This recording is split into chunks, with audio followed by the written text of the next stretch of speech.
Hello guys, welcome to our channel Reborn of Queen Part 22.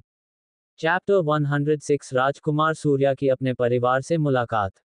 अब आगे राजकुमार सूर्या का अपने परिवार से मिलना। अपनी मां की आवाज सुनकर राजकुमारी सृष्टि का भी ध्यान उस दिशा की तरफ चला गया जहां उसकी मां अपनी आंखों में आंसू लिए देख रही थी। जहां सामने इतने समय बाद अपने बड़े भाई को देखकर राजकुमारी सृष्टि भी अत्यधिक प्रसन्न हो गई। वह पूरे 6 माह बाद अपने भाई को देख रही थी। जिस चीज की खुशी राजकुमारी सृष्टि के चेहरे पर साफ साफ झलक रही थी। पर तभी अचानक सृष्टि को वह 6 महीने पहले का समय याद आ गया जब रानी विमित और राजा सोमनाथ ने राजकुमार सूर्य के विवाह में हुई घटनाओं के बारे में पता चला। तो वह पहले तो इस बात पर बहुत क्रोध आया जिसके चलते वह जल्द से जल्द भीमपुर राज्य पहुंचे। जहां पहुंचते ही उन्होंने राजा तेज प्रताप पर बहुत क्रोधित हुए जिसे दख राजा तेज प्रताप लगभग अपने घुटनों पर गिरते हुए सूर्यगढ़ राज्य से माफी मांगी। राजा तेज प्रताप और बड़ी रानी दोनों ने ही राजा सोमनाथ के चरणों में गिरते हुए उनसे उनकी बेटी के जीवन की भीख मांगी थी। उन सभी लोगों ने मिलकर अपने किए हुए सारे किए कामों का इल्जाम मीरा के ऊपर लगाकर अपने आप को पूरी तरह बेकसूर साबित कर दिया।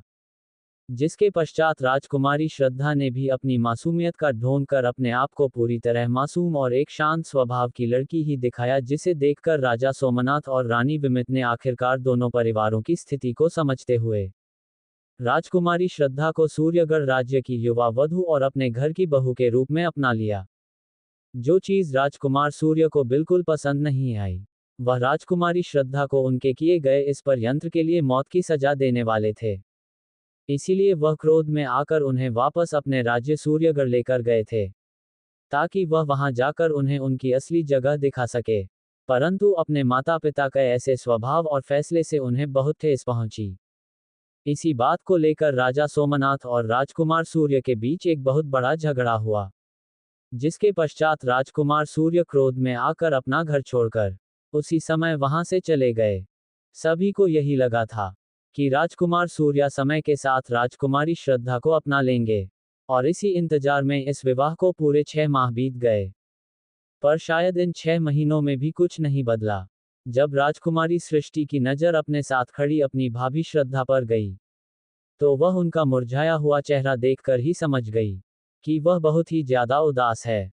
जिसे देख उन्होंने राजकुमारी श्रद्धा को सांत्वना देते हुए उनके कंधों पर हाथ रखकर कहा, भाभी आप चिंता मत करिए, बड़े भैया अभी बहुत क्रोध में है इसलिए वह आपके साथ इस तरह का व्यवहार कर रहे हैं। पर वह ज्यादा समय तक इस तरह आपसे रूठ नहीं रह सकते। मैं अपने भैया को अच्छी तरह जानती हूँ। आपको यह उम्मीद नहीं छोड़नी चाहिए। आप देखिएगा वह आपके इस मासूमियत और सुंदर रूप पर एक न एक दिन जरूर अपना दिल हर बैठेंगे। इसके पश्चात वह खुशी खुशी स्वयं आगे से बढ़कर आपको अपनाएंगे। वही राजकुमारी श्रद्धा जो बस अपने सामने खड़े उन दोनों की लोगों की तरह देखते हुए अपनी आंखों में गुस्से और निराशा से देखे जा रही थी। वह राजकुमारी सृष्टि की बातों को सुनकर उनकी तरफ देखकर अपने चेहरे पर एक मासूमियत से भरी मुस्कान लेकर मुस्कुरा दी। तभी राजकुमारी श्रद्धा ने अपना सर झुकाते हुए राजकुमारी सृष्टि से कहा, हमें पता है कि आप हमारी बहुत ज्यादा परवाह करती हैं, पर आप चिंता मत करिए, हमें उनकी किसी भी बातों का बुरा नहीं लगता। इस वक्त हमारे प्यार की अग्नि परीक्षा चल रही है जिसके हर एक पड़ाव को हम खुशी खुशी अपनी पूरी निष्ठा से पार करेंगे। यह अभी हमसे रुष्ट है पर आप देखिएगा हम बहुत जल्द आपके भाई को मना लेंगे। ऐसा नहीं है कि वह हमसे प्यार नहीं करते, बस शायद वह कुछ कपटी लोगों के बहकावे में आ गए हैं, इसलिए तो वह अपनी असल मोहब्बत को पहचान नहीं पा रहे हैं। इतना कुछ होने के बावजूद भी श्रद्धा अभी भी अपने मन में यही सोचकर बैठी हुई थी कि राजकुमार सूर्या अभी भी उसे अत्यधिक प्रेम करते हैं। सच में दुनिया में बेवकूफ की कोई कमी नहीं है। शायद वह अपने आप को ये दिलासा देने की कोशिश कर रही थी कि वह जो कुछ भी कर रही है वह सब सही है। वही राजकुमारी श्रद्धा की बातें सुन सृष्टि ने भी उनकी हमें हाँ मिलाई और राजकुमारी श्रद्धा की थोड़ी तारीफ करते हुए कहा, हाँ आपने सही कहा भाभी, आप जैसी गुणी सुंदर और सभ्यता स्त्री को पाने का तो हर मर्द का सपना होता है। और देखिएगा ये चीज एक न एक दिन बड़े भैया को जरूर समझ में आ जाएगी। वही इन दोनों की बातों से दूर राजकुमार सूर्या जो पूरे 6 माह बाद अपनी मां विनीता जी से मिल रहे थे उन्होंने मुस्कुराते हुए अपनी मां को अपने सीने से लगा लिया, जिसे देख रानी विनीता की भी आंखों के रुके हुए वह दर्द के आंसू छलक उठे। उन्होंने कसकर अपने बेटे को गले लगाते हुए अपनी भरी हुई आवाज में कहा, सूर्य, आप कब तक अपनी मां को इस तरह परेशान करते रहेंगे? आप ठीक तो है ना? जिसे सुन राजकुमार सूर्या ने मुस्कुराते हुए रानी विनीता से अलग होते हुए कहा, माँ, आप बेवजह ही हमारी इतनी चिंता करती है। देखिए, हम आपके सामने बिल्कुल स्वस्थ और तंदुरुस्त खड़े हैं। इस दुनिया में अभी तक ऐसा कोई व्यक्ति पैदा नहीं हुआ जो सूर्यगढ़ के होने वाले राजा को परेशान कर सके। आप बेवजह ही हमारे लिए इतनी अधिक चिंता करती है। जिसे सुन रानी विनीता ने प्यार से अपने हाथों को राजकुमार सूर्य के गालों पर रखते हुए कहा, एक माँ को हमेशा ही अपने बच्चों की अत्यधिक चिंता रहती है। बेशक उसके बच्चे कितने भी ज्यादा शक्तिशाली बन जाए, पर माता पिता के लिए वह हमेशा ही छोटे और प्यारे होते हैं, जिन्हें अगर एक खरोच भी आ जाए तो एक माँ बर्दाश्त नहीं कर सकती। जिसे सुन राजकुमार सूर्या मुस्कुरा दिए और इतने वक्त बाद अपने परिवार से मुलाकात कर ढेर सारी बातें अपनी माँ से करने लगे। वही रानी विनीता और राजकुमार सूर्य से कुछ ही दूरी पर खड़े राजा सोमनाथ, जो इतने समय बाद अपने पुत्र को देखकर काफी भावुक हो चुके थे, पर इसके बावजूद भी उन्होंने अपने चेहरे के भावों को सामने नहीं आने दिया। वह अभी भी बाहर से कठोर और दृढ़ नजर आ रहे थे। उनका अंतर मन चाहता था कि वह भागकर अपने लौते पुत्र को गले लगा ले, पर उनकी जिद और उनके स्वाभिमान हमेशा ही चीज के आगे आ जाता, इसलिए वह कभी भी राजकुमार सूर्य के समक्ष नहीं जा पाए। वहीं यही हाल राजकुमार सूर्या का भी था, परंतु वह भी अपने पिता की तरह अपनी जिद पर अडिग थे। वह किसी भी कीमत पर श्रद्धा को अपनी जिंदगी में नहीं लाना चाहते थे। जिस स्त्री की वजह से उन्हें अपना प्यार खोना पड़ा, वह उसे अपने सामने क्या इस दुनिया में भी नहीं देखना चाहते, पर अपने माता पिता के कारण उन्हें श्रद्धा को सहना पड़ रहा था। वही इस सारे पारिवारिक ड्रामे को दूर छुपी एक परछाई बहुत ही ध्यान से देख रही थी, जो इस समय दूर एक ऊंचे पेड़ के ऊपर बैठकर अपनी तेज आंखों से सामने की तरफ देख रही थी। ये परछाई कोई और नहीं बल्कि माही ही थी, जो यहाँ बहुत लंबे समय से राजा चंद्रसेन के अतिथियों के बारे में जानने के लिए आई थी। जहाँ उसकी नजरें सबसे पहले सूर्यगढ़ राज परिवार के ऊपर गई, जिसे देख वह ज्यादा हैरानी नहीं हुई। इस कुछ ही समय में माही इतना तो जान गई थी कि सूर्यगढ़ राज परिवार और समुद्र राज परिवार के बीच काफी घनिष्ठ मित्रता है। इसलिए तो राजा चंद्रसेन राजकुमार सूर्य को अपने राज दरबार में भी इतना अधिक महत्व दे रहे थे। परंतु जब माही ने उसे दूसरी बागगी में से राजकुमारी श्रद्धा को बाहर निकलते हुए देखा, तो यह चीज उसके लिए काफी हैरानी भरी थी। जहां तक वह अपना अंदाजा लगा कर आई थी, उसके मुताबिक अब तक राजकुमार सूर्य द्वारा श्रद्धा को मौत के घाट उतार दिया जाना था, परंतु उसको अभी भी जिंदा सही सलामत और इस अवस्था में देखकर माही समझ गई हो ना हो, ये श्रद्धा इतनी आसानी से तो नहीं मरने वाली। सच में यह ऊपर वाले से बहुत ही अच्छी किस्मत लेकर पैदा हुई थी, जो इतने बड़े कांड के बाद भी ये लड़की अभी भी जीवित और इतनी अच्छी दशा में खड़ी है। वहीं राजकुमारी श्रद्धा को इस दशा में देखकर माही यह समझने लगी थी कि जरूर राजकुमार सूर्या ने अब मीरा को भुलाकर राजकुमारी श्रद्धा को अपना लिया है, जो चीज माही के लिए एक राहत भरी खबर थी। वैसे भी उसे श्रद्धा से कोई खास दुश्मनी तो थी नहीं, और जिस चीज की सजा माही को राजकुमारी श्रद्धा को देनी थी, वह पहले ही दे चुकी थी। अब वह अपनी जिंदगी कैसे भी जिए, इस चीज से माही को कोई फर्क नहीं पड़ता था। उसे यह जानकर भी बहुत ज्यादा खुशी महसूस हो रही थी कि शायद अब राजकुमार सूर्या उसका पीछा ना करें, हो सकता है वह आने वाले समय में अपने असल रूप में आकर अपनी जिंदगी जी सकती थी। पर जब उसने राजकुमार सूर्या का राजकुमारी श्रद्धा के प्रति ऐसा व्यवहार जिसे देख अब माही को थकान महसूस होने लगी। कुछ समय पहले ही वह सोचकर खुश हो रही थी कि अब उसका पीछा राजकुमार सूर्या से पूरी तरह छूट जाएगा, पर राजकुमार सूर्य के ऐसे व्यवहार और उनका अपने परिवार से ऐसा मिलन देखकर माही को वहां की सारी स्थिति समझ में आने लगी। सच में यह इंसान बहुत ही ढीठ है।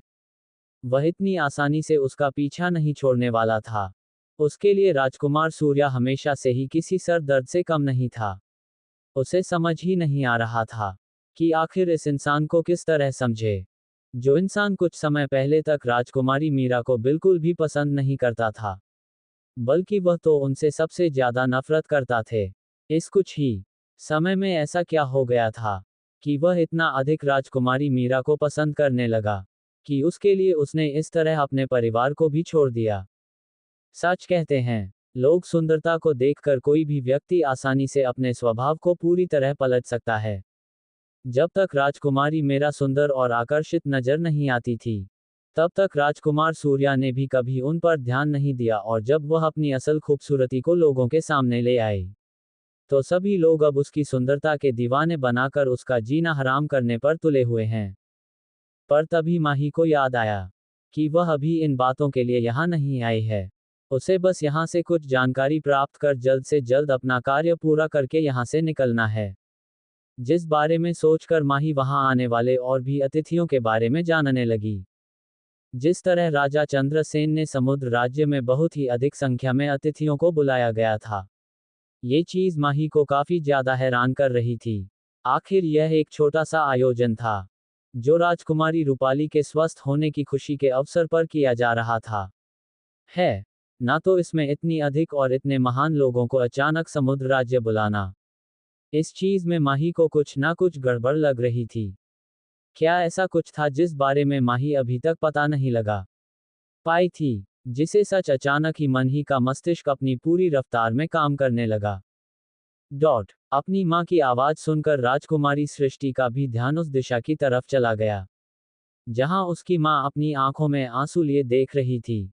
जहां सामने इतने समय बाद अपने बड़े भाई को देखकर राजकुमारी सृष्टि भी अत्यधिक प्रसन्न हो गई। वह पूरे 6 माह बाद अपने भाई को देख रही थी, जिस चीज की खुशी राजकुमारी सृष्टि के चेहरे पर साफ साफ झलक रही थी।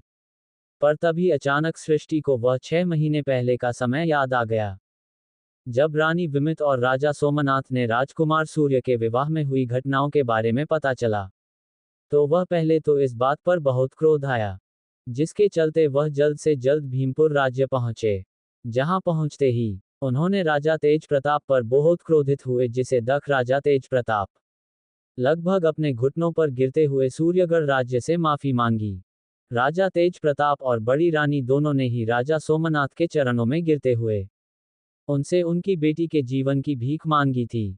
उन सभी लोगों ने मिलकर अपने किए किए कामों का इल्जाम मीरा के ऊपर लगाकर अपने आप को पूरी तरह बेकसूर साबित कर दिया, जिसके पश्चात राजकुमारी श्रद्धा ने भी अपनी मासूमियत का ढोंग कर अपने आप को पूरी तरह मासूम और एक शांत स्वभाव की लड़की ही दिखाया, जिसे देखकर राजा सोमनाथ और रानी विमित ने आखिरकार दोनों परिवारों की स्थिति को समझते हुए राजकुमारी श्रद्धा को सूर्यगढ़ राज्य की युवा वधू और अपने घर की बहू के रूप में अपना लिया।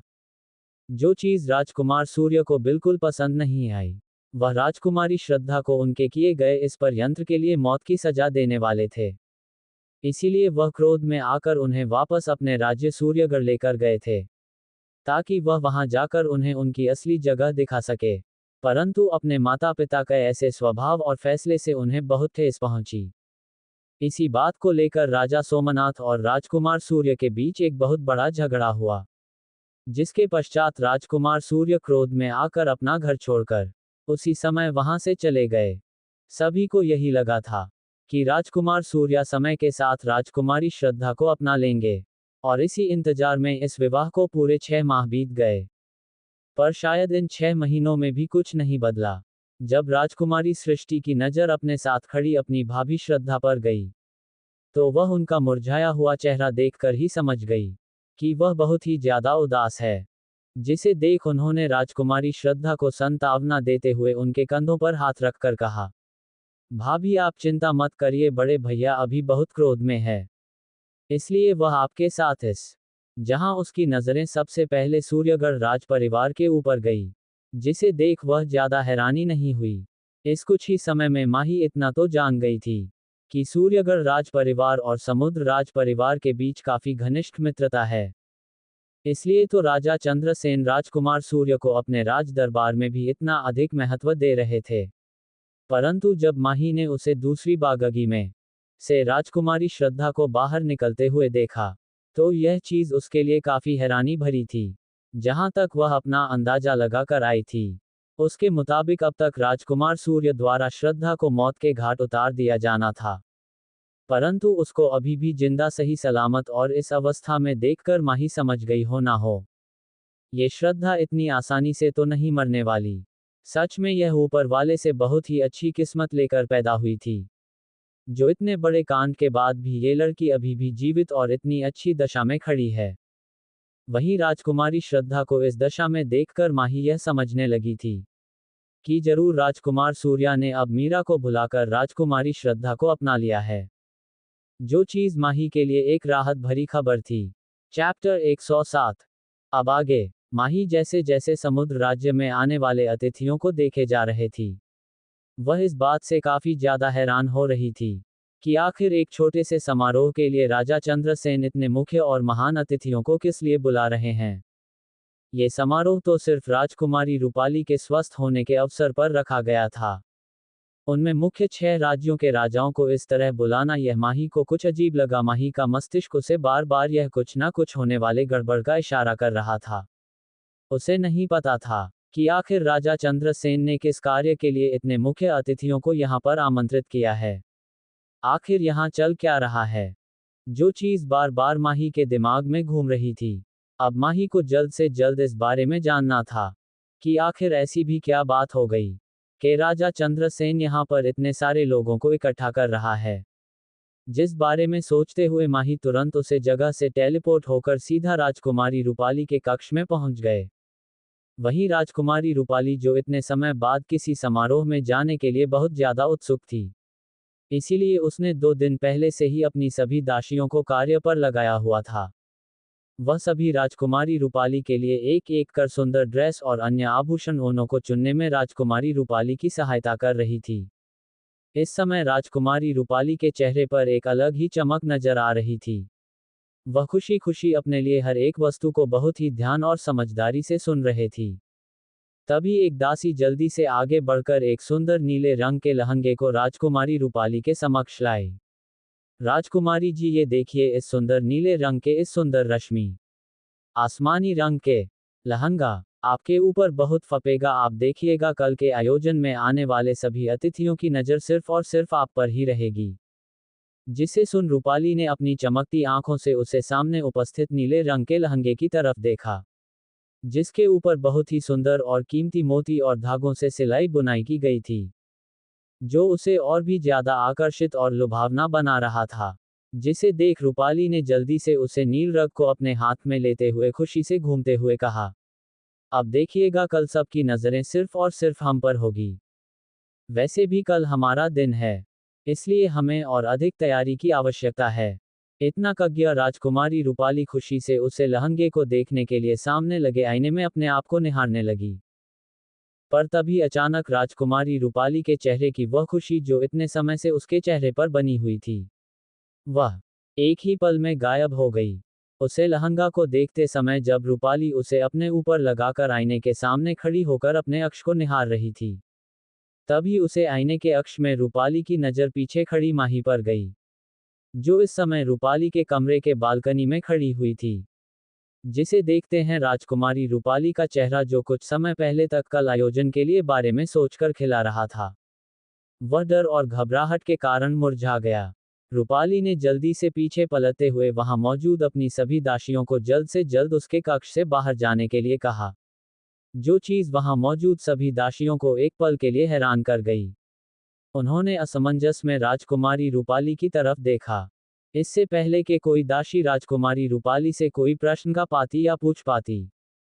तभी राजकुमारी रूपाली की गुस्से भरी आवाज सभी के कानों में आई, हमने कहा ना, जल्द से जल्द हमारे कक्ष से बाहर जाए। अभी हमें किसी की आवश्यकता नहीं है, हमें अभी कुछ समय के लिए आराम करना है। जिसे सुन सभी दासियों ने भी ज्यादा समय व्यर्थ न करते हुए तुरंत राजकुमारी रूपाली के कक्ष से बाहर जाने का फैसला किया। कुछ ही समय में वहां उपस्थित वह 20 से 25 दंशियां इस समय राजकुमारी रूपाली के कक्ष से बाहर आ चुकी थी, जिसके बाद वह कक्ष जो कुछ समय पहले तक हर्षित ठिठोलियों से भरा हुआ था, अब वह अचानक ही शांति के आगोश में चला गया।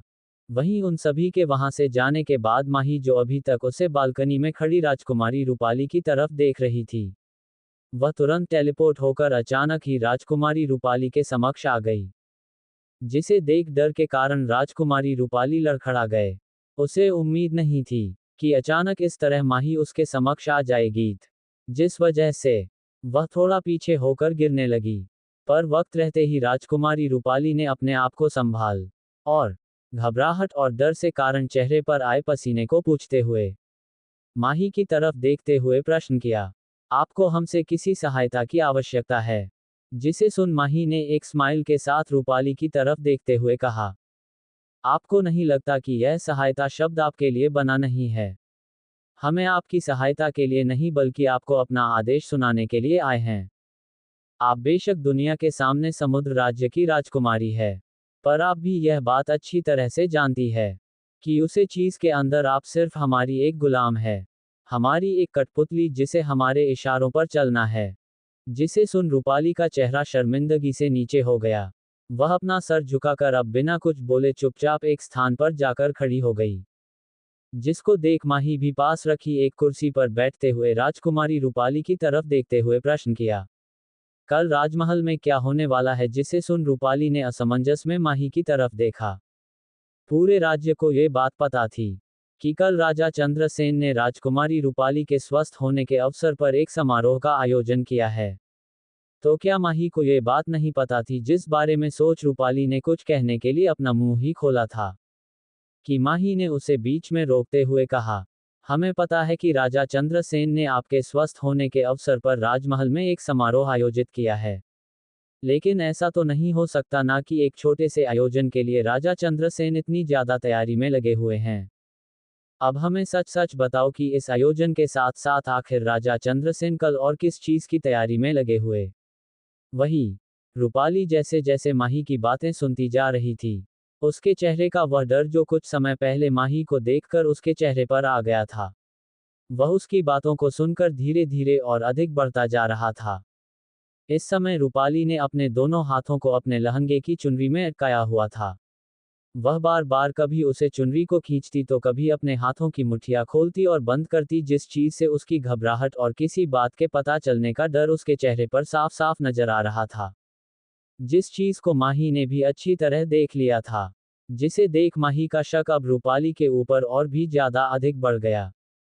माही को अच्छी तरह पता था कि अगर राजा चंद्रसेन कोई भी गुप्त योजना तैयार करते हैं तो उसमें रूपाली हमेशा ही शामिल होती है। इसलिए माही यह मान ही नहीं सकती थी कि इस राज्य की ऐसी कोई भी बात जो राजा चंद्रसेन से जुड़ी हुई हो वह राजकुमारी रूपाली को नहीं पता हो। इसलिए ही वह राजकुमारी रूपाली के पास आई थी, क्योंकि माही के सारे सवालों का जवाब सिर्फ यही दे सकते थी। कुछ समय की शांति के बाद रूपाली ने अपनी नजरों को धीरे से उठाते हुए सामने बैठी माही की तरफ देखा, जो इस समय अपनी काली गहरी आंखों से लगातार उसे ही घूरे जा रही थी। जिस चीज ने अचानक ही राजकुमारी रूपाली के रोंगटों को खड़ा कर दिया। सच में माही की यह नजरें लोगों को जितनी ज्यादा खूबसूरत नजर आती थी, उससे डरने वालों के लिए यह नजरें उतनी ही ज्यादा खतरनाक और भयावह थी। यह नजरें किसी इंसान को इस तरह दिखती थी जैसे वह कुछ ही समय में उसकी आत्मा को अपने अंदर समा सकती हो। जो चीज रूपाली ने कई बार महसूस की थी, इसलिए वह कभी भी माही से बात करते समय उसकी आंखों में नहीं देखा करती थी, क्योंकि रूपाली को सबसे ज्यादा डर माही की इन्हीं काली आंखों से लगता था। वही इतने समय के बाद भी रूपाली से कोई जवाब न पाकर अब माही का सब्र भी जवाब देने लगा था। इसलिए माही ने अपनी आवाज को थोड़ा कठोर कर थोड़े गुस्से भरे स्वर में रूपाली की तरफ देखते हुए कहा, मुझे लगता है तुम्हें अपने पिता से कुछ ज्यादा ही वफादारी है, इसलिए तो तुम्हें अपनी जान से भी ज्यादा अपने पिता के राज्यों की परवाह है। चलो ये तुम्हारे लिए ही अच्छा है, अब मैं तुम्हें जल्द से जल्द मारकर तुम्हारी इन सारी तकलीफ और परेशानियों से तुम्हें मुक्त कर सकती हूँ। वही एक बार फिर माही की ऐसी धमकी सुनकर रूपाली का बना हुआ वह विश्वास फिर से टूट गया। इसके बाद रूपाली ने तुरंत अपने घुटनों के बाल बैठते हुए माही के सामने झुकते हुए कहा, नहीं नहीं महान वेद, आपको ऐसा अपने हाथों को कष्ट पहुंचाने की कोई आवश्यकता नहीं है। बात असल में यह है कि कल पिताश्री मेरे ठीक होने की समारोह के साथ साथ बड़े भैया की ताजपोशी का ऐलान भी सभी के समक्ष करने वाले हैं। इसीलिए पिताश्री ने कल के इस समारोह में अपने सभी सगे संबंधी मित्र और दूर दूर के राजाओं को बुलाया है, ताकि वह समुद्र राज्य के होने वाले नए सम्राट से सभी को मिल सके। वही रूपाली की सारी बातें सुनने के बाद माही बहुत ज्यादा चकित हो गई। उसे उम्मीद नहीं थी कि राजा चंद्रसेन उससे भी 2 कदम आगे निकलेगा। जहां तक राजा सोम ने माही को बताया था, कि राजकुमार विक्रम के 25 वर्ष के होने के बाद ही वह ताजपोशी की घोषणा करेंगे। परंतु अभी तो राजकुमार विक्रम के 25 वर्ष होने में 2 माह का समय बचा हुआ था। इसके बावजूद भी राजा चंद्रसेन का इतनी जल्दी करना, इस चीज के बारे में माही ने कभी सोचा ही नहीं था। वही रूपाली जिसने एक ही सांस में सारी बातों को माही के समक्ष रख दिया था। जब बहुत समय तक उसे सामने से कोई आवाज नहीं आया तो रूपाली ने धीरे से अपना सर उठाकर सामने की तरफ देखा, पर सामने मौजूद वह कुर्सी जिस पर कुछ समय पहले तक माही बैठी हुई थी, वहां कोई भी नहीं था। जिसका मतलब साफ था कि माही यहां से जा चुकी थी। जिस बारे में सोचकर रूपाली ने आखिरकार एक चैन भारी सांस ली। सच में जब भी माही उसके समक्ष होती थी, उसके सांसें अपने आप ही बेकाबू हो जाया करती थी। उसे समय उसे माही के सामने सांस लेने तक में डर लगता था। इस समय राजकुमारी रूपाली गहरी सांस से लेते हुए वहीं जमीन पर बैठी हुई थी। उसने माही को ये सारी बातें बता तो दी थी, पर अब उसे इस चीज का डर खाए जा रहा था कि आखिर इस बारे में जानकर माही आगे क्या कदम उठाने वाली है। माही जैसे जैसे समुद्र राज्य में आने वाले अतिथियों को देखे जा रहे थी, वह इस बात से काफी ज्यादा हैरान हो रही थी कि आखिर एक छोटे से समारोह के लिए राजा चंद्रसेन इतने मुख्य और महान अतिथियों को किस लिए बुला रहे हैं। ये समारोह तो सिर्फ राजकुमारी रूपाली के स्वस्थ होने के अवसर पर रखा गया था। उनमें मुख्य 6 राज्यों के राजाओं को इस तरह बुलाना, यह माही को कुछ अजीब लगा। माही का मस्तिष्क उसे बार बार यह कुछ ना कुछ होने वाले गड़बड़ का इशारा कर रहा था। उसे नहीं पता था कि आखिर राजा चंद्रसेन ने किस कार्य के लिए इतने मुख्य अतिथियों को यहाँ पर आमंत्रित किया है। आखिर यहाँ चल क्या रहा है, जो चीज बार बार माही के दिमाग में घूम रही थी। अब माही को जल्द से जल्द इस बारे में जानना था कि आखिर ऐसी भी क्या बात हो गई कि राजा चंद्रसेन यहाँ पर इतने सारे लोगों को इकट्ठा कर रहा है। जिस बारे में सोचते हुए माही तुरंत उसे जगह से टेलीपोर्ट होकर सीधा राजकुमारी रूपाली के कक्ष में पहुंच गए। वहीं राजकुमारी रूपाली, जो इतने समय बाद किसी समारोह में जाने के लिए बहुत ज्यादा उत्सुक थी, इसीलिए उसने 2 दिन पहले से ही अपनी सभी दासियों को कार्य पर लगाया हुआ था। वह सभी राजकुमारी रूपाली के लिए एक एक कर सुंदर ड्रेस और अन्य आभूषण ओनों को चुनने में राजकुमारी रूपाली की सहायता कर रही थी। इस समय राजकुमारी रूपाली के चेहरे पर एक अलग ही चमक नजर आ रही थी। वह खुशी खुशी अपने लिए हर एक वस्तु को बहुत ही ध्यान और समझदारी से सुन रहे थी। तभी एक दासी जल्दी से आगे बढ़कर एक सुंदर नीले रंग के लहंगे को राजकुमारी रूपाली के समक्ष लाई। राजकुमारी जी, ये देखिए इस सुंदर नीले रंग के इस सुंदर रश्मि। माही को अच्छी तरह पता था कि अगर राजा चंद्रसेन कोई भी गुप्त योजना तैयार करते हैं तो उसमें रूपाली हमेशा ही शामिल होती है। इसलिए माही यह मान ही नहीं सकती थी कि इस राज्य की ऐसी कोई भी बात जो राजा चंद्रसेन से जुड़ी हुई हो वह राजकुमारी रूपाली को नहीं पता हो। इसलिए ही वह राजकुमारी रूपाली के पास आई थी, क्योंकि माही के सारे सवालों का जवाब सिर्फ यही दे सकते थी। कुछ समय की शांति के बाद रूपाली ने अपनी नजरों को धीरे से उठाते हुए सामने बैठी माही की तरफ देखा, जो इस समय अपनी काली गहरी आंखों से लगातार उसे ही घूरे जा रही थी। जिस चीज ने अचानक ही राजकुमारी रूपाली के रोंगटों को खड़ा कर दिया। सच में माही की यह नजरें लोगों को जितनी ज्यादा खूबसूरत नजर आती थी, उससे डरने वालों के लिए यह नजरें उतनी ही ज्यादा खतरनाक और भयावह थी। यह नजरें किसी इंसान को इस तरह दिखती थी जैसे वह कुछ ही समय में उसकी आत्मा को अपने अंदर समा सकती हो, जो चीज रूपाली ने कई बार महसूस की थी।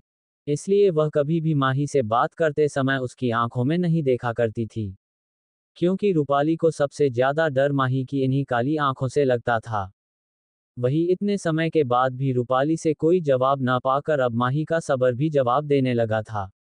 इसलिए माही ने अपनी आवाज को थोड़ा कठोर कर थोड़े गुस्से भरे स्वर में रूपाली की तरफ देखते हुए कहा, मुझे लगता है तुम्हें अपने पिता से कुछ ज्यादा ही वफादारी है, इसलिए तो तुम्हें अपनी जान से भी ज्यादा अपने पिता के राज्यों की परवाह है। चलो, ये तुम्हारे लिए ही अच्छा है। अब मैं तुम्हें जल्द से जल्द मारकर तुम्हारी इन सारी तकलीफ और परेशानियों से तुम्हें मुक्त कर सकती हूँ। वही एक बार फिर माही की ऐसी धमकी सुनकर रूपाली का बना हुआ वह विश्वास फिर से टूट गया। इसके बाद रूपाली ने तुरंत अपने घुटनों के बाल बैठते हुए माही के सामने झुकते हुए कहा, नहीं नहीं महान वेद, आपको ऐसा अपने हाथों को कष्ट पहुंचाने की कोई आवश्यकता नहीं है। बात असल में यह है कि कल पिताश्री मेरे ठीक होने की समारोह के साथ साथ बड़े भैया की ताजपोशी का ऐलान भी सभी के समक्ष करने वाले हैं। इसीलिए पिताश्री ने कल के इस समारोह में अपने सभी सगे संबंधी मित्र और दूर दूर के राजाओं को बुलाया है ताकि वह समुद्र राज्य के होने वाले नए सम्राट से सभी को मिल सके। वही रूपाली की सारी बातें सुनने के बाद माही बहुत ज्यादा चकित हो गई। उसे उम्मीद नहीं थी कि राजा चंद्रसेन उससे भी 2 कदम आगे निकलेगा। जहां तक राजा सोम ने माही को बताया था कि राजकुमार विक्रम के 25 वर्ष के होने के बाद ही वह ताजपोशी की घोषणा करेंगे, परंतु अभी तो राजकुमार विक्रम के 25 वर्ष होने में 2 माह का समय बचा हुआ था। इसके बावजूद भी राजा चंद्रसेन का इतनी जल्दी करना, इस चीज के बारे में माही ने कभी सोचा ही नहीं था। वही रूपाली जिसने एक ही सांस में सारी बातों को माही के समक्ष रख दिया था। जब बहुत समय तक उसे सामने से कोई आवाज नहीं आया तो रूपाली ने धीरे से अपना सर उठाकर सामने की तरफ देखा, पर सामने मौजूद वह कुर्सी जिस पर कुछ समय पहले तक माही बैठी हुई थी वहां कोई भी नहीं था, जिसका मतलब साफ था कि माही यहां से जा चुकी थी। जिस बारे में सोचकर रूपाली ने आखिरकार एक चैन भारी सांस। चैप्टर 108। अब आगे। माही के डर के कारण रूपाली ने बिना सोचे समझे ही अपने पिता की सारी योजनाएं माही के सामने खोलकर रख दी थी। पर अब रूपाली को इस चीज की फिक्र सताई जा रही थी कि आखिर माही किस लिए कल के बारे में उसे इतनी ज्यादा जानकारी ले रही है। क्या वह कल कुछ ऐसा करने वाली है जो आने वाले समय में उसके और उसके परिवार के लिए कोई नई मुसीबत ला सकता है, जिस चीज का अंदाजा राजकुमारी रूपाली को नहीं था। वहीं दूसरी तरफ राजकुमारी रूपाली के कक्ष से टेलीपोर्ट होकर माही सीधा राजकुमार तनिष्क के कक्ष में पहुंची, जहां राजकुमार तनिष्क इस समय ध्यान मुद्रा में बैठे अपनी नई आई शक्तियों के बारे में और अधिक जानने समझने की कोशिश कर रहे थे। इसलिए वह सुबह से ही लगातार कड़ी मेहनत कर अपने दोनों शक्तियों को अपने काबू में लाने की कोशिश कर रहे थे। इस समय वह बहुत ही गहरे ध्यान में बैठे हुए थे, परंतु माही के वहां पहुंचते ही उन्होंने तुरंत अपनी आंखें खोलकर सामने खड़ी माही की तरफ देखा, जिससे वहां आए माही जो राजकुमार तनिष्क को उनके ध्यान मुद्रा से उठने के लिए अभी कुछ बोलने वाली थी, वह उनको इस तरह बिना किसी संदेश के अपने ध्यान से वापस लौटता देख माही कुछ समय के लिए अपने स्थान पर ही ठहर गई। ये पहली बार था जब माही की आहट को किसी ने इतनी जल्दी महसूस कर लिया था। माही हमेशा ही इन बातों का बहुत ध्यान रखती थी कि कोई भी व्यक्ति आसानी से उसकी मौजूदगी को महसूस ना कर सके, तब तक बिल्कुल नहीं जब तक माही स्वयं ना चाहे। इसलिए ही माही ने अपनी शरीर की हर एक गतिविधि को बहुत ही अच्छी तरह तैयार किया था ताकि कोई भी माही को आसानी से पहचान ना सके। परंतु आज राजकुमार तनिष्क का माही की मौजूदगी को कुछ ही पलों में पहचाना। इस चीज ने माही को थोड़ा हैरान किया, पर अभी माही के पास इन सभी बातों पर ज्यादा ध्यान देने का समय नहीं था। इसलिए माही ने सभी बातों को दरकिनारे कर तुरंत राजकुमार तनिष्क को अपने यहाँ आने का मकसद बताना शुरू किया। राजकुमार तनिष्क, क्या आप जानते हैं आपके प्यारे चाचा श्री कल क्या करने वाले हैं? जिसे सुन राजकुमार तनिष्क ने भी ज्यादा ना सोचते हुए तुरंत माही को जवाब दिया। हाँ, कल वह रूपाली के स्वस्थ होने के अवसर पर पूरे राज्य में एक उत्सव आयोजित करने जा रहे हैं, जिसमें राजा चंद्रसेन ने अपने आसपास के राज्य और अपने मित्र संबंधियों को इस आयोजन में आमंत्रित किया है। शायद आपने आज राजमहल के बाहर आए अतिथियों को नहीं देखा, इसलिए आपको नहीं पता। जिसे सुन माही ने राजकुमार तनिष्क के पास रखी मेज जिसके एक तरफ राजकुमार तनिष्क बैठते हुए माही के लिए चाय बनाने की तैयारी कर रहे थे, थोड़ा सीरियस होते हुए माही ने उनसे कहा, आपकी एक बात तो बिल्कुल सही है राजकुमार तनिष्क, कि कल समुद्र राज्य में एक बहुत बड़ा समारोह होने जा रहा है। पर शायद आपको अभी इस बारे में नहीं पता कि इस समारोह को रखने का राजा चंद्रसेन का असल मकसद क्या है। जिसे सुन राजकुमार तनिष्क, जिनका पूरा ध्यान इस समय माही के लिए एक चाय बनाने पर था, उन्होंने तुरंत अपना सर उठाकर अपनी भौहों को ऊपर चढ़ते हुए थोड़े असमंजस में माही की तरफ देखते हुए प्रश्न किया, वेद माही, आखिर आप कहना क्या चाहती है? जिसे सुन माही ने अपने स्थान से खड़े होते हुए सामने की तरफ देखते हुए राजकुमार तनिष्क को उसके और रूपाली के बीच हुई सभी बातों के बारे में बता दिया। जिसे सुन राजकुमार तनिष्क भी माही की भांति ही काफी ज्यादा हैरान और चकित थे। उन्होंने जल्दी से अपनी भावनाओं को काबू करते हुए माही के पास जाते हुए प्रश्न किया। क्या आप जो कह रही है वह बिल्कुल सत्य है? हमारे चाचा तो हमारी उम्मीद से भी ज्यादा चतुर और चालाक निकले। हमने आपसे पहले ही कहा था। वेद माही, यह इंसान बहुत ही ज्यादा कपटी और चतुर है, जो हर चीज में अपना फायदा ढूंढना जानता है। क्या कोई भी इंसान इस बारे में सोच सकता है कि राजा चंद्रसेन अपनी पुत्री का नाम लेकर असल में अपने पुत्र मुकुट राजकुमार विक्रम की ताजपोशी की घोषणा सभी के सामने करने वाले हैं? जिसे सुन माही ने राजकुमार तनुष को कोई जवाब नहीं दिया। इस समय वह अपनी ही ख्यालों में खोई हुई थी। माही ने कल के लिए जो भी योजनाएं तैयार की थी, उसे अब वह सभी असफल होती नजर आ रही थी। उसने सभी योजनाओं को अपनी मिली हुई जानकारी के द्वारा ही आयोजित किया था, परंतु उसे नहीं पता था कि आखिरी समय पर राजा चंद्रसेन इस पर अपना फैसला बदलकर उसकी सारी योजनाओं पर पानी फिर सकते हैं। माही को तो अब ये समझ नहीं आ रहा था कि आखिर वह इतने कम समय में अपनी इस योजना को भी असफल होने से कैसे बचाएं।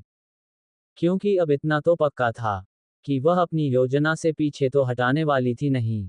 अब उसे किसी भी तरह राजा चंद्रसेन की सच्चाई सभी के सामने लाकर राजकुमार तनिष्क को समुद्र राज्य का राजा बनना था। इन्हीं सब चीजों के बारे में सोचते हुए माही अभी बहुत ही गहरी सोच में गुम थी। जिस सोच को तोड़ते हुए राजकुमार तनिष्क ने अपने उदास भरे स्वर में माही को संतावना देते हुए कहा, वेद माही, आपको मेरे लिए इतना ज्यादा परेशान होने की आवश्यकता नहीं है। मैं अच्छी तरह जानती हूँ कि आपने अपनी तरफ से हर वह मुमकिन प्रयास किया जिसके चलते आप मुझे मेरा हक और मेरे माता पिता के हत्यारे को उसकी सही जगह दिखा सकती थी। पर आप जानती है, वक्त और किस्मत दोनों पर ही किसी का बस नहीं चलता। शायद आपको भी इस कुछ समय में पता चल ही गया होगा कि एक कपटी इंसान अपनी इच्छाओं की पूर्ति के लिए किसी भी हद तक जा सकता है। हम चाहे कितने भी कोशिश कर ले, परंतु मेरे चाचा हमेशा ही हमसे 2 कदम आगे की सोचते हैं। वही माही जो अभी भी अपनी सोच में ही गुम थी, उसे देखकर यह साफ बताया जा रहा सकता था कि शायद उसने राजकुमार तनिष्क की एक भी बात पर ध्यान नहीं दिया था। माही अभी भी अपने दिमाग में अपनी ही कैलकुलेशन करते हुए एक नई योजना का निर्माण कर रही थी, जिसमें इस बार कोई भी गलती या छूट की गुंजाइश रहे ही ना। आखिर राजा चंद्रसेन ने अनजाने में ही सही पर माही को चैलेंज कर दिया था कि आखिर वह इतने कम समय में कैसे उनके हाथों से इस राज्य की सत्ता को लेती है, जिस चीज को माही ने अब अपनी ईगो पर ले लिया था। अब माही को किसी भी तरह राजा चंद्रसेन के परिवार को इस गादी से हटकर उसे पर राजा सोम के पुत्र राजकुमार तनिष्क को बैठना था, जिसके लिए अब माही साम दाम दंड भेद कुछ भी अपने के लिए तैयार थी। वही राजकुमार तनिष्क जो माही द्वारा बताई गई बातों को सुनकर कुछ समय के लिए अपनी हिम्मत को एक बार फिर हार चुके थे। इसी दुख में आकर वह लगातार अपने इमोशंस में बहते हुए माही से कुछ ना कुछ कहे जा रहे थे। पर जब माही से बातें करते हुए राजकुमार तनिष्क का ध्यान उसके चेहरे पर गया, तो वह कुछ समय के लिए चुप हो गए। इस समय माही की आंखें जो हमेशा ही इमोशनलेस होती थी, इसीलिए माही को देखने वाले को हमेशा ही माही शांत और बिना किसी भावना ऑन के महसूस होती थी, जिससे माही के अंदर की भावनाओं को समझना किसी भी व्यक्ति के लिए लगभग नामुमकिन सा था। परंतु आज वह शांत नजरें राजकुमार तनिष्क को कुछ तो अलग नजर आ रही थी, क्योंकि न तो राजकुमार तनिष्क को माही की नजरें शांत नजर आ रहे थी, और ना ही सुंदर यह आंखें आज बहुत ही ज्यादा बेचैन और एक अलग ही जिद से भरी हुई थी। जैसे अगर माही ने अपनी उस जिद को पूरा नहीं किया, तो शायद ही वह कभी शांति ना हो पाएगी। जिसे देख राजकुमार तनिष्क बस एकटक माही के चेहरे पर आए उन भावों को देख रहे थे, जो उन्होंने इस कुछ समय में उन्होंने कभी नहीं देखा था। अगली सुबह आज समुद्र राज्य में बहुत ही चहल पहल का माहौल बना हुआ था। राजा चंद्रसेन अपने पूरे परिवार के साथ अपने राज्य में आए हुए सभी अतिथि गणों के स्वागत में व्यस्त हैं। अल्पविराम। चैप्टर 109। गहरी काली रात में एक घने सुनसान जंगल के बीचों बीच बने एक छोटे से घर में किसी के दर्द भरी चीखें सुनाई दे रही थी, जो बार बार अपने सामने खड़े लोगों से अपने आप को छोड़ने की भीख मांग रही थी। वहीं उस जगह पर कई लोगों की एक साथ जोर जोर से हंसने की आवाज से भी आ रही थी। तभी वह कर्कश आवाज एक बार फिर आई। ये किसी औरत की आवाज थी, जो अपने सामने खड़े 3 लोगों से उसकी जिंदगी की भीख मांग रही थी। उसने अपने टूटे हुए हाथों से पीछे दीवार की तरफ खिसकते हुए कहा, आखिर मेरी गलती क्या है? जो आप मुझे इस तरह टॉर्चर कर रहे हैं। मैंने तो कभी आप लोगों का बुरा नहीं सोचा। जो आप लोगों ने मुझे करने के लिए कहा, मैंने वह सब किया। आप लोगों की खुशी के लिए मैंने कभी अपनी खुशी नहीं देखी। मैंने अपने बचपन को आप लोगों के लिए बर्बाद कर दिया। फिर भी क्यों आज आप सभी मुझे इस तरह मार रहे हैं? माँ पापा, क्या मैं आप दोनों की बेटी नहीं हूँ? आप दोनों तो कहते थे ना कि आप मुझसे बहुत प्यार करते हैं। फिर आज क्यों आप अपनी ही बेटी की जान लेना चाहते हैं? जिसे सुन सामने खड़े लोगों में से एक औरत ने हंसते हुए आगे आते हुए कहा, बेटी किसकी बेटी? क्या तुम्हें लगता है तुम हमारी बेटी हो? वही उस औरत जिसकी उम्र 50 के आसपास की होगी, पर उसने अपने शरीर को बहुत अच्छी तरह मेंटेन कर रखा था, जिस वजह से वह अपनी उम्र से 5-10 साल छोटी लग रही थी। एक महंगी बनारसी साड़ी के साथ उसने बहुत सा मैप अपने चेहरे पर किया हुआ था। उसके अपने चेहरे पर एक मोटी फाउंडेशन की लेयर लगाई हुई थी, जो उसके बोलते वक्त साफ दिखाई देती थी। उसने अपने सुर्ख लाल होंठों को गोल घूमते हुए कहा, तुम बस हमारे लिए एक ऑब्जेक्ट थी, जिसकी जरूरत हमें हमारी बेटी रूही के लिए उस समय पड़ी थी। क्योंकि उस समय हमारी बेटी रूही की जान को खतरा था, तो बस इसलिए हमने तुम्हें यूज किया। हम अपनी बेटी रूही को उस समय दुनिया के सामने नहीं ला सकते थे। क्या हमारी बेटी लोगों के ताने सुनती कि वह नाजायज है? वही नीचे पड़ी हुई लड़की जिसकी उम्र लगभग 28 की थी। इसका नाम शनाया खन्ना है। अपने सामने खड़े तीनों लोगों जो उसका परिवार थे, उसके पिता रमेश खन्ना, उसकी मां गीता खन्ना और उसकी छोटी रूही खन्ना, जिन लोगों के लिए उसने अपनी पूरी जिंदगी जिनके नाम कर दी, आज वही लोग उसकी जान ले रहे थे। पिछले 5 साल से वह इसी जंगल के छोटे से घर में कैद थी। उसे नहीं पता था कि उसे यहाँ किसने कैद किया है। लेकिन आज इन लोगों की सच्चाई जानकर शनाया, जो पिछले 5 सालों से अपने दर्द को सहकर भी नहीं टूटी थी, आज वह पूरी तरह से टूट गई थी। उसने बेख्याली में उनकी तरफ देखते हुए कहा, क्या कहना चाहते हैं आप? इस समय शनाया की हालत बहुत बुरी थी।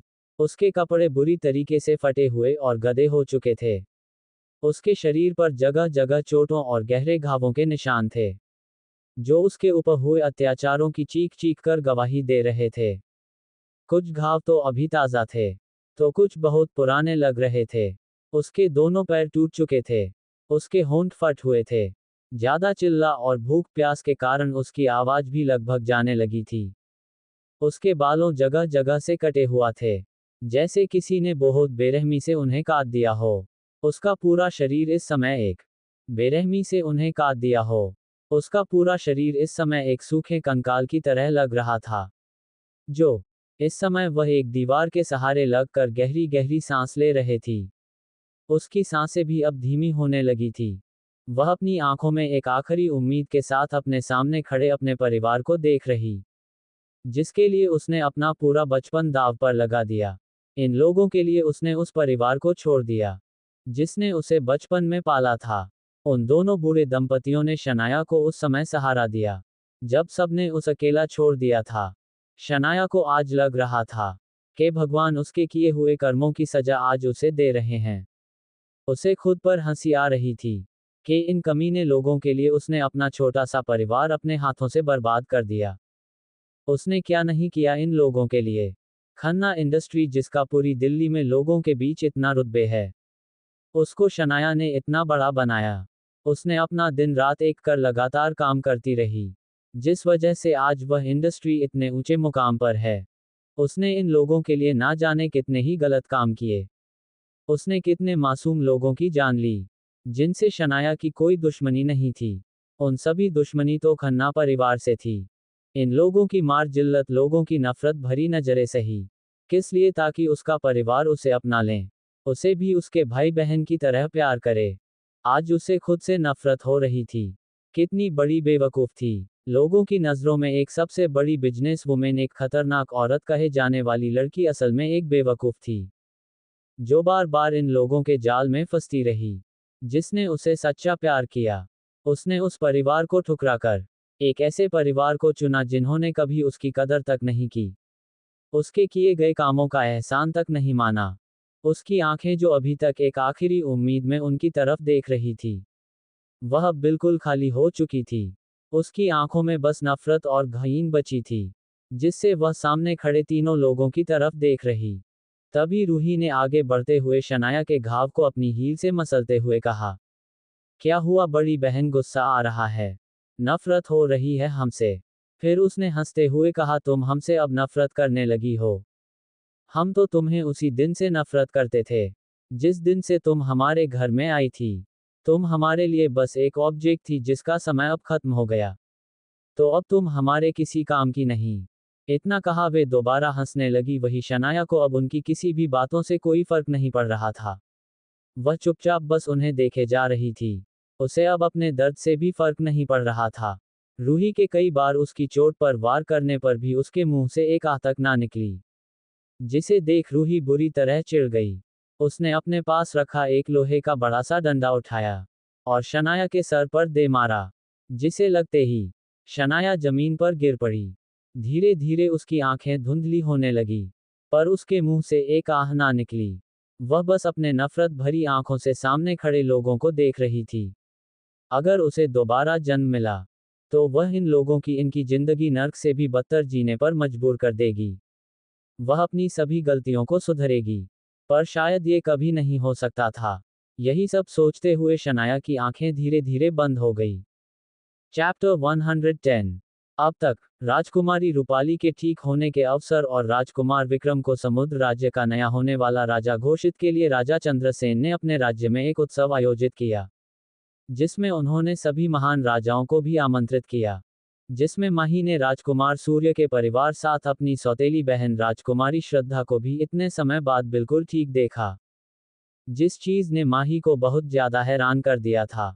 इसके पश्चात थी माही को राजा चंद्रसेन पर शक होने लगा। जहां अपने शक की पुष्टि करने के लिए माही ने राजकुमारी रूपाली से राजा चंद्रसेन की छिपी हुई उन सभी योजनाओं के बारे में पता कर लिया जिस बारे में माही को कोई खबर नहीं थी। इसके पश्चात अगले दिन इस माह उत्सव को शुरू किया गया। अब आगे, जहां आने वाले सभी अतिथिगण राजा चंद्रसेन को उनकी पुत्री के ठीक होने और उन्हें इतने महान वेद के ढूंढने को लेकर बार बार उनकी तारीफ किए जा रहे थे, जिन तारीफों को सुनकर राजा चंद्रसेन भी बढ़ चढ़कर अपनी और अधिक बयां करने में लगे हुए थे। इस समय एक बड़े से हाल में इस महा उत्सव का आयोजन किया गया था, जिसे बहुत ही खूबसूरती से वहां काम करने वाले सभी दास दासियों द्वारा सुशोभित किया गया था। यह एक बहुत ही बड़ा पार्टी हॉल था। समुद्र राज्य में होने वाले किसी भी बड़े व खास उत्सव को इसी हॉल में आयोजित किया जाता था, जिसे वजह से इसे हमेशा ही बहुत भव्य तरीके से सजाया जाता था, जिससे किसी भी व्यक्ति की नजरें इसकी सुंदरता से हट ना सके, जिसका असर भी आसपास के लोगों पर दिखाई दे रहा था। वहीं राजा चंद्रसेन की भांति अपने सभी अतिथियों का सत्कार करने के लिए अब राजकुमार विक्रम भी अपने पिता का सहयोग देते हुए सभी से बढ़ चढ़कर वार्तालाप कर रहे थे। इस समय समुद्र राज्य के इस उत्सव हॉल में चारों तरफ खुशियां और राजा चंद्रसेन और उनके किए गए कार्यों की प्रशंसा ही फैली हुई थी। कुछ लोग उनके द्वारा आयोजित किए गए इस उत्सव की तारीफों में भी लगे हुए थे, क्योंकि राजा चंद्रसेन ने अपने आसपास की हर एक वस्तु को बहुत ही भव्य तरीके से शोभित करवाया था, जिसे अगर कोई एक बार देख ले, तो एक पल के लिए तो वह व्यक्ति इस हाल की इस चमक में अपने आप को खोने से ना रोक सके, जो उनके अपार हृदय और शानो शौकत को साफ साफ दर्शाता था, जिसे देखकर ही कुछ लोग राजा चंद्रसेन की ओर अधिक चापलूसी में लगे हुए थे। इस समय उस पूरे हाल में आयोजित किया गया आयोजन अपने पूरे जोरों शोरों पर। राजकुमारी रूपाली भी जो कुछ समय पहले ही इस हाल में पधारी थी, वह भी इस समय चारों तरफ से अपनी ही उम्र की दूसरी कन्याओं के साथ वार्तालाप के लुत्फ उठा रही थी। इस समारोह में राजा चंद्रसेन ने दूर दूर के राज्यों के राजाओं को भी आमंत्रित किया था, जिसन के महान और धनी राज्यों की चर्चाएं आसपास के बहुत से राज्यों के लोगों के बीच हमेशा ही एक विशेष विषय के रूप में होती थी। इसलिए जब राजा चंद्रसेन ने उन सभी महान राजाओं को आमंत्रित किया तो वह सभी भी अपने परिवारों के साथ समुद्र राज्य में पधारे, जिनमें उन सभी राज्यों की राजकुमारियां इस समय राजकुमारी रूपाली से वार्तालाप कर रही थी। इन सभी 3 राज्यों की राजकुमारियां, जो सभी राजकुमारियां अपने अपने क्षेत्र में अपनी कलाओं और सुंदरताओं के लिए हमेशा ही अव्वल पाई जाती थी, जिस वजह से समुद्र राज्य में उपस्थित अमीर घरानों की लड़कियों के बीच वह सभी चर्चाओं का विषय बनी रहती थी। आसपास के बहुत से घराने और छोटे राज्यों के राजकुमारियां उन मुख्य परिवारों की तीनों राजकुमारियों से अपनी दोस्ती बढ़ाना चाहती थी। पर उन सभी से मिलना और उनसे बातें करना बहुत ही अधिक मुश्किल और कठिन कार्य था। कहा जाता था कि वह सभी राजकुमारियां बहुत ही ज्यादा घमंडी और गुरूर है, जो कभी भी उन तीनों के अलावा किसी चौथे व्यक्ति से बात करना भी पसंद नहीं करती थी। और अगर कोई चौथा व्यक्ति कभी भी आगे से आकर उनसे बात करने की कोशिश करते था, तब वह क्रोध में आकर उनकी जान भी ले लिया करती थी। इन्हीं सब चीजों के बारे में सुनकर किसी भी परिवार के बच्चों की कभी यह हिम्मत नहीं हुई कि वह कभी आगे जाकर उन तीनों महान राजकुमारी से कभी बात कर सके। पर इतने डर और खौफ के बावजूद भी वहां उपस्थित वह सभी लड़कियां उन सभी राजकुमारी से अपने एक अच्छे रिश्ते बनकर उनकी दोस्ती पाना चाहते थी, ताकि आगे चलकर उनके परिवार को भी इन सब से लाभ हो सके और बाकी परिवारों के बीच उनके परिवार और उनका नाम हमेशा ऊंचा रह सके। जिस कारण बहुत सी अन्य लड़कियों ने हिम्मत कर उन सभी लड़कियों ने आगे बढ़कर राजकुमारी रूपाली से वार्तालाप करने की कोशिश की, क्योंकि वही एक ऐसा इकलौता मार्ग थी जो आसानी से उन सभी महान राजकुमारी के बीच उनकी एक अच्छी छवि प्रकट कर सकते थी, जिससे उनके और उन तीनों राजकुमारी के बीच एक अच्छी वार्तालाप हो सके। परंतु शायद वह सभी अपने कुछ समय पहले किए हुए कार्यों के बारे में भूल गई थी। वह सभी यह भूल गई थी कि उन्होंने कुछ समय पहले किस तरह राजकुमारी रूपाली के साथ व्यवहार किया था। यहाँ तक कि राजकुमारी रूपाली की खास दोस्त कहे जाने वाली समुद्र राज्य के एक उच्च अधिकारी की बेटी सपोल परिवार की पुत्री साशा भी, जो हमेशा ही राजकुमारी रूपाली से हर मुसीबत में उनके साथ खड़े होने के दावे किया करती थी, उसने भी उसे कमजोर पल में राजकुमारी रूपाली का साथ छोड़ दिया था, जिस चीज ने राजकुमारी रूपाली को बहुत ज्यादा आहत किया। जब राजकुमारी रूपाली ने वहां खड़ी किसी भी अन्य परिवार की लड़कियों पर ध्यान नहीं दिया, तो यह चीज उन सभी में से किसी को भी अच्छी नहीं लगी। बेशक वह सभी कहीं ना कहीं अपनी गलतियों के बारे में जानती थी, पर इसके बावजूद भी उन्हें राजकुमारी रूपाली के लिए कोई बुरा महसूस नहीं हो रहा था। जब पूरे राज्य में ये खबर फैली थी कि राजकुमारी रूपाली को एक भयंकर बीमारी ने जकड़ लिया है, जिस कारण उनका पूरा शरीर किसी मरे हुए व्यक्ति की तरह सड़ता जा रहा है, तो ये सब सुनकर सभी लोग काफी आश्चर्यचकित हुए थे। पर वह सभी कन्याएं जिनके साथ राजकुमारी रूपाली की दोस्ती थी, उनमें से किसी को भी राजकुमारी रूपाली के लिए बुरा महसूस नहीं हुआ। उनके हिसाब से यह उनके कर्मों की सजा ही थी, जो उन्हें आज एक भयंकर बीमारी के रूप में मिली। बेशक वह सभी लड़कियां राजकुमारी रूपाली की एक अच्छे मित्र होने का दावा करती थी, पर उसके बावजूद भी राजकुमारी रूपाली हमेशा ही उन लोगों के रूप रंग परिवार और कभी कभी उनके गुणों पर भी सवाल उठाकर कई जगहों पर उनका मजाक बनाते थी, जो चीज किसी को भी पसंद नहीं थी। परंतु रूपाली एक राजकुमारी थी, इसी कारण वह सभी चुपचाप उनके द्वारा दिए गए उन अपमानों को सहती रहती और एक मुस्कान के साथ हमेशा उनके साथ अच्छा व्यवहार ही करती। लेकिन जब आज उन लोगों के पास एक अच्छा मौका था कि वह अपने ऊपर किए हुए हर अपमान का बदला राजकुमारी रूपाली से ले सकते थी, तो उन सभी ने बिना देरी की यही तुरंत अपने दोस्ती राजकुमारी रूपाली से तोड़ ली। और जब कुछ अन्य परिवार की लड़कियां राजकुमारी रूपाली से मिलने गई, तो उन्होंने भी राजकुमारी रूपाली की बात ही अपने शब्दों के कटाक्ष के तीर की तरह उनके सीने पर मारे। जिन सभी शब्दों का राजकुमारी रूपाली को कहे जाना उनमें से किसी को भी गलत नहीं लग रहा था, परंतु अभी उन्हें राजकुमारी रूपाली की आवश्यकता थी। यही एक ऐसा लौता जरिया उन्हें इस समय नजर आ रहा था, जो उनकी जान पहचान उन तीन मुख्य राज्यों की राजकुमारी से करवा सकते थी। वैसे भी इस ऊंचे समाज में कोई भी व्यक्ति बिना फायदे के दूसरे व्यक्ति से कभी भी मेल जोल नहीं बढ़ाता था। यहाँ कोई भी आपका सगा नहीं है। जिस व्यक्ति को जिसमें लाभ दिखाई देता है, वह हमेशा ही उसी की तरफ झुकता है, और जब उसे व्यक्ति से लाभ प्राप्त होना बंद हो जाए तो वह उसे किसी कचरे की भांति अपने जीवन से बाहर फेंक देता है। इन्हीं सब चीजों के बारे में सोचकर वहां उपस्थित सभी लड़कियों ने अपनी आखिरी कोशिश करते हुए उन सभी ने सामान्य उपस्थित साशा की तरफ देखा, जो इस समय रूपाली से कुछ दूरी पर खड़ी होकर अपने आसपास अपनी बनाई गई नई सहेलियों से वार्तालाप में लगी हुई थी। जिसे देख वह सभी तुरंत उसके पास पहुंची और उसे पीछे पलटकर सामने का नजारा देखने के लिए कहा, जिसे देखकर शासा, जिसे हमेशा ही अपने परिवार की शान शौकत और अपने खूबसूरती और गुना पर राजकुमारी रूपाली की भांति ही घमंड रहता था, उसने जब राजकुमार रूपाली को इतने खास और बड़े खदानों की लड़कियों के साथ देखा, तो उसकी आंखों में रूपाली के लिए नफरत, जिसे वह हमेशा ही सभी से छुपाए रखती थी, वह दिखने लगी। बात तो ये थी कि उसे कभी भी राजकुमारी रूपाली पसंद ही नहीं थी, पर अपने परिवार के दबाव के कारण और रूपाली के पास एक ऊंचा ओहदा होने की वजह से उसे हर बार ना चाहते हुए भी राजकुमारी रूपाली के सामने जाकर हमेशा एक अच्छे व्यवहार की लड़की बनकर रहना पड़ता था, जो कई बार राजकुमारी रूपाली के उन खरी खोटी बातों और उसके निचले दर्जे से देखे जाना उसे हमेशा ही राजकुमारी रूपाली से नफरत करने पर मजबूर करता था। पर अपने परिवार और पिता के दबाव के कारण शासा हमेशा ही ना चाहते हुए भी सामने से जाकर राजकुमारी रूपाली से वार्तालाप किया करती, और हर पल एक साए की भांति राजकुमारी रूपाली के साथ रहती। परंतु अब समय बदल चुका था। अब वह बिना किसी संकोच राजकुमारी रूपाली का सामना कर सकती थी। वैसे भी अब धीरे धीरे सभी लोगों को ये समझ में आने लगा था कि जरूर कुछ ना कुछ गलत राजमहल में हो रहा है, जिस कारण राजा चंद्रसेन की संता भी अब कमजोर होने लगी थी। लगभग सभी लोगों को कुछ महीनों पहले हुए रहस्यमय अकादमी के उस हादसे के बारे में पता चल चुका था, जिसमें एक छोटे से अनाथ लड़के ने राजा चंद्रसेन जैसे शक्तिशाली राजा की नाक में दम कर दिया था, जिसके बाद वह बालक वहां से अचानक ही कहीं गायब हो गया, जिसे इस समय राजा चंद्र की पूरी सेना ढूंढने में असफल है।